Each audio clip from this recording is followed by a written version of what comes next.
Ladies and gentlemen, my name is Martin Kimani. I'm Kenya's permanent representative.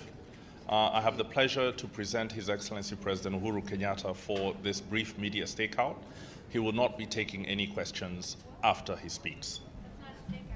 That's not a stakeout. No, wait. Answer one or two. Right, good afternoon, ladies and gentlemen, and let me speak to you briefly in my national capacity now. We have just concluded the Security Council high-level open debate on peace building and sustainability, diversity, state building, and the search for peace, which I was privileged to preside over. The Council received insightful briefings by UN Secretary General Antonio Guterres, President Paul Kagame of Rwanda, former President Thabo Mbeki of South Africa, and the Honorable Fauzia Kufi, who served as the first woman second deputy speaker of the Parliament of Afghanistan. I chose this topic because many countries today seem unable to manage diversity. We have built a global system that increases divisions between, but also within nations, a system that believes there are races or genders which are inferior or superior, or religions that are closer to God than others. Consequently, many of the conflict situations before our Security Council are either directly or indirectly a consequence of poorly managed, identity-defined grievances. I'm happy to note today that we have had a rich debate focusing on the need for all of us to avoid this dangerous trend and instead embrace respect and appreciation of people at the national and local levels, regardless of their identities. Many speakers acknowledge the relevance and timeliness of addressing diversities in conflict situations, and there was general agreement on the need to graduate the conversation to the next level. There was also a strong call to build politics of cohesion that strengthen confidence in public institutions and afford all citizens a sense that the state and its efforts fully embrace their diversity.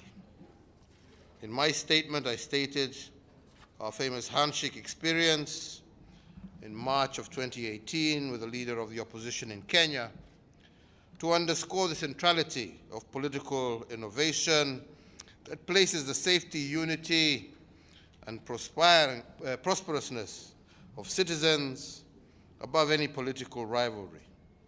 At the national level, I recommended for countries to place constitutional and legislative safety nails on political competition to guard against exploitation of identity or to divide and create enmity between citizens, between regions, between nations.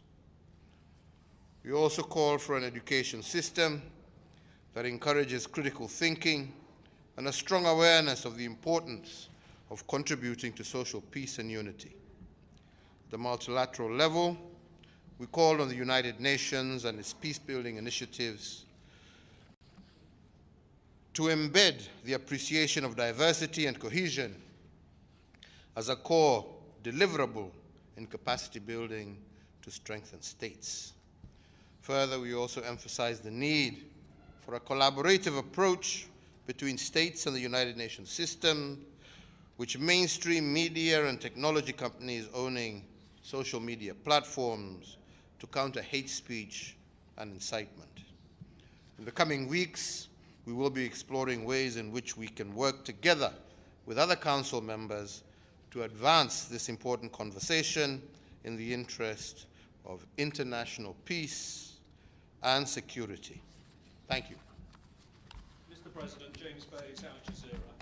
Can we get your comments on another important development, which is your reaction to the International Court of Justice ruling, which clearly favours Somalia? Will your country respect the court's ruling? I think all I will say on that is the ruling has just come out. I need to go through it. Came out while we were in the session, but definitely before the end of the day, you'll be hearing my statement on that particular issue. Mr. President, Sherman Bryce, South African Broadcasting. A question on Ethiopia. Despite calls for an immediate ceasefire, an inclusive political dialogue in that country, we are now getting reports that fighting has resumed on all fronts. You might have seen that the United States has established a framework to impose sanctions on individuals that are fueling this conflict. Is it time for Washington to apply those sanctions in that framework? What's Kenya's position on the way forward? I think our position, which is the position of the African Union, is that we will continue to seek dialogue on all sides. We will continue calling for an immediate cessation of hostilities by both sides.